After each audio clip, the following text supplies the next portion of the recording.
And first up this morning, your placements are in front of you. You should have one for the University of Kentucky and one for the University of Louisville. We have Provost David Blackwell at the table, and I guess you will introduce who else is with you, please. Good morning, everyone. Thank you for visiting the University of Kentucky, and I'm Dave Blackwell. I'm the Provost. I'm joined today by Dr. Eric Monday, who is our Executive Vice President for Finance and Administration. We would like to convey greetings from Dr. Capilouto. I know he sent a letter and a presentation to the council. He's unable to be here today, and I know he would have appreciated the opportunity to talk to you. I just briefly referenced the letter and the presentation. It talks about us being the university of, for, and with Kentucky. And each of those prepositions has some deeper meaning behind it. Of, we belong to the Commonwealth and to all the people of the Commonwealth. For, we want to serve and improve life for the citizens of the Commonwealth. And with, we recognize that we can't achieve our missions without deep engagement and partnership across the Commonwealth. And that we recognize that the economic development of Kentucky really rests on a more educated Kentucky, a healthier Kentucky, and an innovative Kentucky. And we will be working diligently on all of those fronts. But in particular, today we're focused on educational attainment and student success. I just mentioned a few initiatives of outreach on educational attainment. One, our participation in the University Center of Southern Kentucky in Somerset. We are in the midst of preparing to deliver our nursing program there. In the last 3 years, we have opened 2 medical campuses, one in Bowling Green and one in Northern Kentucky, to address physicians shortage in the state. And then we are in the midst of rolling out a innovative approach to dual credit in a number of high schools in Central Kentucky called Next Gen. And that is an effort to improve the efficacy of dual credit programs. And we are making sure that there's deep engagement with our faculty and the high school faculty to improve those outcomes.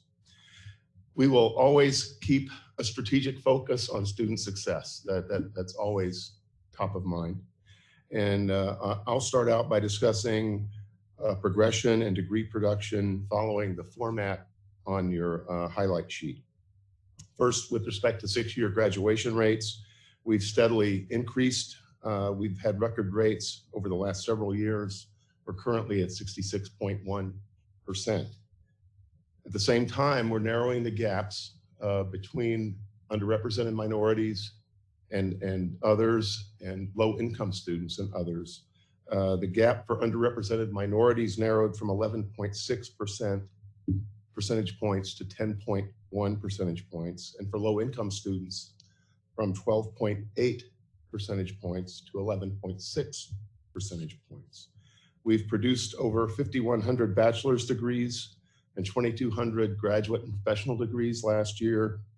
And to achieve those kinds of numbers and this kind of improvement, we also have to focus on 4-year graduation rates. And we do pay a lot of attention to that. And we've increased our 4-year graduation rate since 2011, 2012 by over 14 percentage points. And we're currently at 45% on the 4-year rate.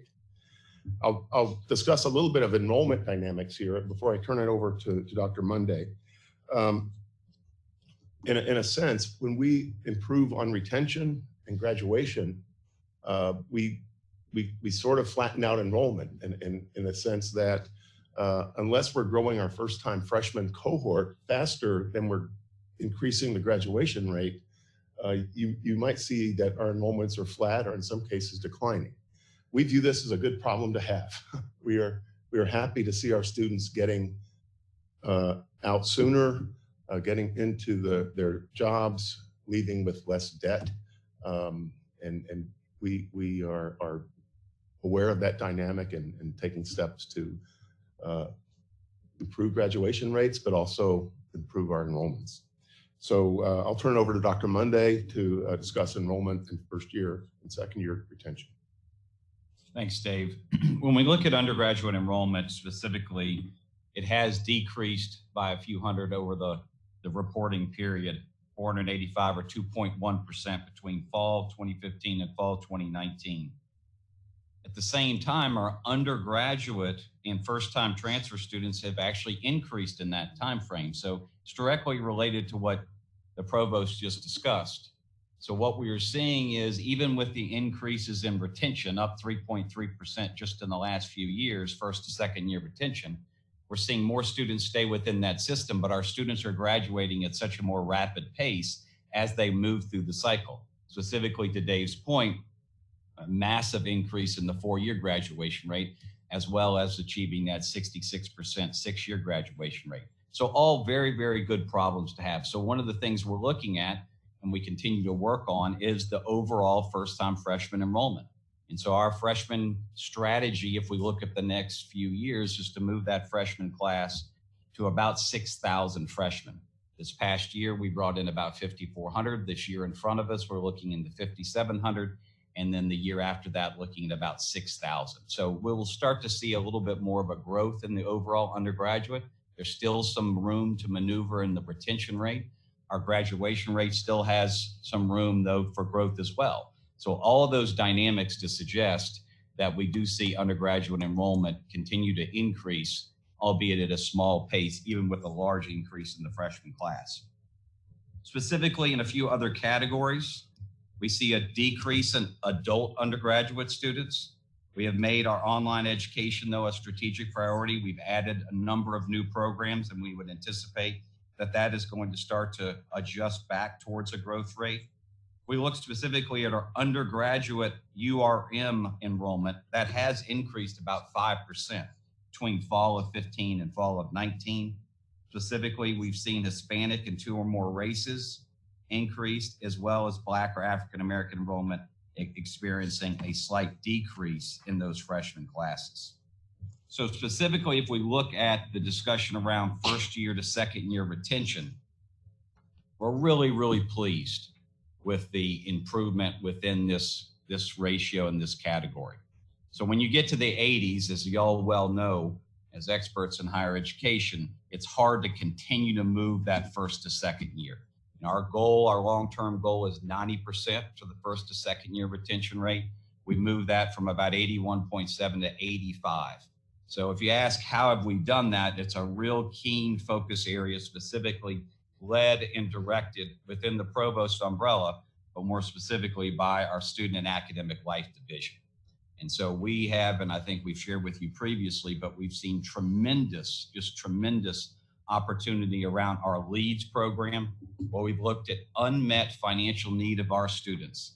And we know at $5,000 or more, regardless of academic preparation, our students become challenged on retention and persistence. And so we have invested millions of dollars each year in directing that aid, in some ways a micro aid awarding strategy. We're in about the 4th year of that. And that's been one of the driving focus areas for us being able to move that first to second year retention all the way up to 85%. Not done yet. We're looking at continuing to move that on our pathway to that 90%. Additionally, we do believe in a strategy of a big table. And so every Friday, in fact, here in about an hour or so in this building, there'll be about 75 different officials across this institution that are meeting for an hour and a half to attack and to figure out additional strategies and ways in which we move retention.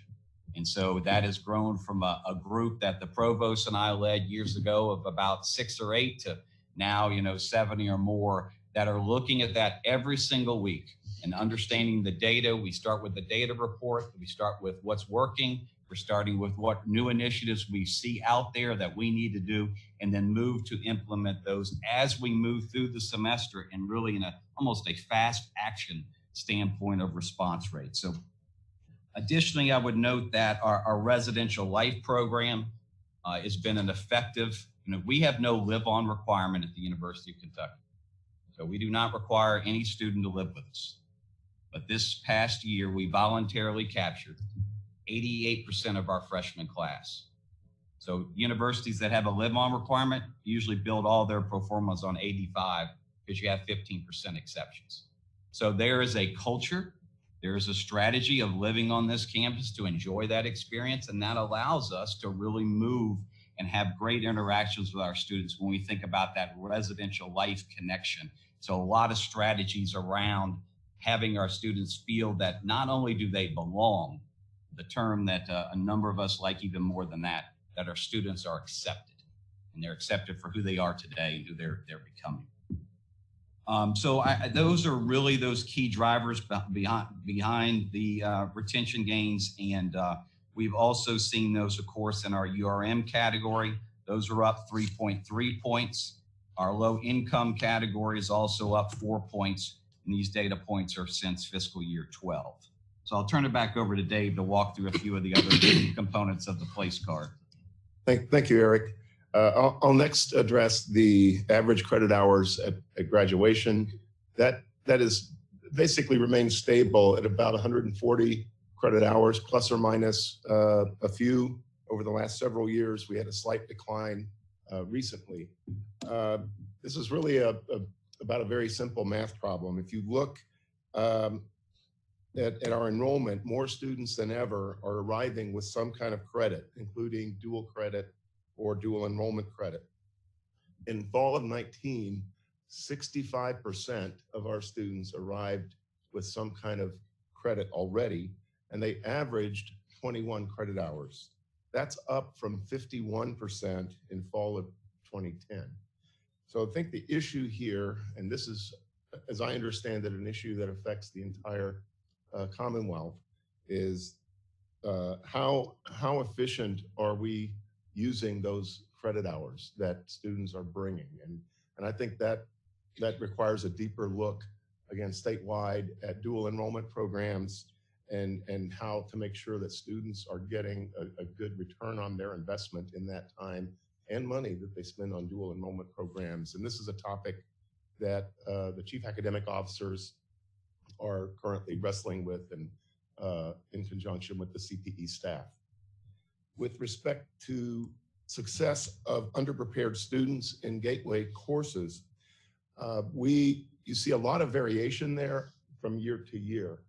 And the reason for that is that we're talking about relatively small numbers of students that fall into that category. So, just a handful of students going one way or another can cause that percentage to vary quite significantly. There is quite a change in our fall 2017 cohort. At that time, we were admitting students with academic preparedness issues relatively late in the cycle. And so we have since then shifted that. The problem with admitting them so late is that they don't have time over the summer to kind of get ready for that first-time freshman experience. So we backed that up, starting with the fall 18 cohort, where we admit them as early as March or April, and then we have academic coaches assigned to each of those students who follows up with them over the remainder of their high school year and over the summer, and we give them tools to get prepared. That extra time, we think, will show in our retention and progression numbers later on. So that will be again, data that we will keep an eye on as those students go through the system. Eric mentioned the student and academic life organization. That group is critical to all of our student success efforts, but it's also important to know that there is deep collaboration between student and academic life and our enrollment management. And there's great coordination and handoff from enrollment management to student and academic life with respect to first-time freshmen especially, and how they are pipelined into various programs to help them succeed. We also work very closely with the colleges on students that have academic preparedness issues. So we look at each student individually and try to determine where their gaps are in academic preparedness, work out a plan for them, and then we will contact individual colleges about specific students to see what program would be the best fit and what the college would commit to doing to assist those students. So it is a great collaboration across campus to help underprepared students. Eric will now talk about our pricing and financial aid strategies. Thank you, Dave. When we look at our net price and our total cost of attendance, one thing that we're really pleased to what we're starting to see specifically in the last few years, where the net price is growing at a slower rate than the overall total cost of attendance. When we think about the university and we think about our pricing strategy, the pricing strategy is a component of our costs. And so when we look at the cost of instruction for the University of Kentucky, the faculty that we have here at the university, our mission that is broad, our land grant mission, as well as the research activity at the institution, those are components of the cost. As we go through on our annual budget cycle and we look at what we have, we call it the direct student impact. How much more do we have or how much less do we have to invest in the enterprise? We go through a very strategic strategy of looking at all the different revenue opportunities that we have outside of tuition. So how are we saving money? How are we paying our bills differently? How are we implementing something we call our path forward, which is our 5-year financial plan that's published out there, and looking at all the different things. In the last conversation we have is around tuition. So it's not the first, it's the last. And that really is an effective tool for us. And so we're really pleased. If we look at our last 4 years, the average tuition rate is now below 5%. If we look at the last 2 years, it's the lowest consecutive tuition rate increases in the last 30 years at the University of Kentucky. At the same time, we look at Dr. Capilouto's time at the university. He is beginning his 9th year, and look at what we've invested in aid to students that does not have to be paid back. It's over $150 million is what we have in this year's budget of aid that does not have to be paid back by our students. And that has been a very significant growth rate. I think the thing that we're most proud of, though, and when we look at these averages and nets and so on, you can get lost in the data or the largeness of a certain number, is we look at our net price as it relates to our students on an income quartile basis. So when you look at the University of Kentucky and we look at our in-state students, and that's going to be our focus here, we're always going to start with our residents. 25% of our undergraduates from Kentucky come from a median family income of $20,753. So less than $21,000 is that lowest quartile. And then it moves all the way up. And so then what we do each year is we look at what is the net price for those students, those families by quartile. So just tremendous, tremendous progress on that. If we look in fall of 2014, the net price for students in the lowest quartile per semester is about $258. Last reported data, fall of 18, negative $184. So when we look at tuition and fees and we look at it per quartile, the student in that lowest quartile is not coming out of pocket for tuition and fees. That student is having their needs met and then having another 184 that is available for use for housing or dining or other cost of attendance, right? We're talking about tuition and fees. There's other things within that cost of attendance. And if we move through those other quartiles, as families are making more, families are paying more. And so we have really been focused, and I know there's a lot of conversation over the last few years, and Dave and his team and student and academic life of looking not just at the merit aid, right? We've all come a long way on merit aid, but more specifically is how we're moving more of that 150 million to the need in a need base. And they're not mutually exclusive, right? A number of our students are in both categories. And so it doesn't mean we're foregoing one to move everything in the other. But it's been a very, very effective tool, and it's something that we continue to look at on a regular basis. Dave, do you want to talk a little bit about degrees awarded? Oh, we did cover that. Okay, all right, good. So open up for questions, comments. Thank you. Yeah. So 2 questions. One is just a follow up to the conversation about the team of 75 people that get together to look at what's happening. Who's included in those 75 people? Yeah, it's led. So that it's a really great story. Thanks for that question. So the provost and I set that in place about 4 years ago. And so we had our vice president of student affairs. We had a data analyst team from our institutional research. We had a dean representative and a few others. And now that's grown. So when we say big table, anyone can come. And so we may have deans in there today. It's led by student and academic life. They're the primary unit that staffs it, but we have people from housing and dining and the bookstore come, and academic advisors and counselors. And so it's throughout the enterprise. And so, we want to have broad conversations to make culture change, to make shifts. We believe big tables work. And so you'll see a cross section of the campus on the administrative side and the academic side. And if I could narrow down to decision. So since it's such a big table, everybody's got an idea, right? So how do you come to consensus around making a move?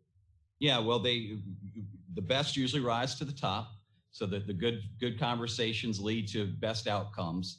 And so consensus is important, but also strategy is most important. So we'll phase one things, we'll pilot things and try things and go back and look at the data. We have a tendency, I think, sometimes to not full circle things. And so I really like leads, because we go through a process each year to really look at where we invested and what was the return financially. But more importantly, what did it mean for the number of students that are here that otherwise would not be? So what you normally have is some guided conversation, a couple different strategies, and then round table to see if other things that are coming or we are aware of, or we're seeing in the literature, we're seeing at other institutions. But we're going to look to our student and academic life to bring those to the table. Resources are attached, then those come to Dave and the EBPFA for consideration. I think, Dave, you wanted to say a few words. Yeah, I just wanted to add a little context to his answer to your question. And it's absolutely data driven, but and certainly broader initiatives are approved as a result of this meeting. But what's important to me and what I see is that at the end of every one of those meetings, there's an action list. And at certain times of the year, it's literally student by student. So we aren't just implementing broad strategies. There will be people leaving that meeting that have a list of phone calls to make, or students that they need to visit in the residence hall, or interventions that need to be made with individual students. It gets down to that level, and it has to, given the unique challenges faced by many of our students. It's certainly an impressive number on your attention. So nice job. Thank you. I'm interested in your projections for increasing the class size, because I think I heard basically 300 new students per year. From the faculty perspective, what's the teaching capacity? Have you exceeded capacity, both physically for classrooms as well as faculty? Because that's going to be a bubble all the way through all the years. And if we're going from a classroom of 100 students to 150 in a beginning course, that's not great at times. Just addressing do you have the excess capacity to handle this? The short answer on certainly on the talent side is yes, and on the infrastructure side, which I'll let Eric address, is it depends. But on the talent side, with respect to our faculty capacity, that varies across colleges over time, depending on demand for certain programs. But especially when we think about first-time freshmen and courses in the core curriculum that are critical for student progress. We monitor that very carefully, over the course of this year. We're now planning for what happens in the fall to make sure that all the first-time freshmen can achieve progression through critical courses in the curriculum. And we have some models that will dynamically channel resources to colleges as they grow, and that helps us to address that as well. We do have some excess capacity. It's spotty across the different units because of demand for majors, but we talked earlier about our improving graduation rates and enrollments being relatively stable. So that means there is capacity out there, and I work with the deans to adjust that dynamically as enrollment comes in. And sir, from an infrastructure standpoint, a number of the projects that we have been able to fund and implement over the last 8 to 9 years has been built on a freshman class of 6,000. So if we think about our Jacobs Science Building, that was purposely built to provide us some flexibility. So when we think about our infrastructure projects, we really stress test the model to not only just build what we need today, but to think about what we're going to need or what we see as a market reaction or a market need. Dave led our Gatton College of Business and Economics project back when he was the dean, and we opened that facility with some available capacity. We look at it today, we're nearly filled in that capacity because of the growth and demand from our students for business. When we think about engineering, we just, with y'all's help, modernized. We've moved to a modernization phase for a number of our facilities on the campus. And so we just finished modernizing Greehon, and Greehon is now going to be used by engineering to help us respond to the demand and student interest in the need of the Kentucky as it relates to more engineers crossing the stage every year. So infrastructure can be, as Dave said, a little more of a challenge, but we've been strategic in the last few years of really focusing in. And overall enrollment, because of this graduation, we're seeing increases in the 3-year graduation rate. They're small, but with dual credit and the good conversations that this body and other bodies have had around that, we're seeing more and more students coming in with a semester or more of work. And so, that helps as it relates to the pressure. We still have to maneuver and respond to those needs and the changing dynamics, but there's a lot of ways to do that. And those are good problems to have. Those are problems we want to have because it's all about, for us, it's all about more students crossing that stage. Right? It's great that we're in the 7s now for the number of students. Over 7,000 students graduated from the University of Kentucky last year. How do we get that to 8, 9, 10, or whatever that state, the Commonwealth, needs as we think about our productivity? I want to echo what Kim said. I mean, well done on the first to second year retention. That's great. It sounds like you all have your finger on the pulse of the students and what's impacting them. What do you see the difference between, we have the 85% retention rate, and then it drops down to 66%. Where do you see those, the additional students dropping off at the 6-year graduation rate? What are the reasons? If we've got the LEADS program where we're getting in it, are they just not taking the advice, or are they slipping through the cracks? What do you all think? A lot of reasons, but I think primarily it becomes financial need. So, which is why we focus so much on need-based financial aid and shifting to some degree to a more holistic model of awarding financial aid based on need and based on the data that we have. So, I'd say that's the biggest challenge is students come, they hit a financial challenge, they stop out. They may transfer, and so that's the biggest factor. Another big factor is wellness. In particular, mental health, and we've been seeing growing challenges the last couple of years. And students come and face not only financial challenges but emotional and mental health challenges, and they have to stop out. And so that's why we're really redoubling efforts on mental health, even as we speak.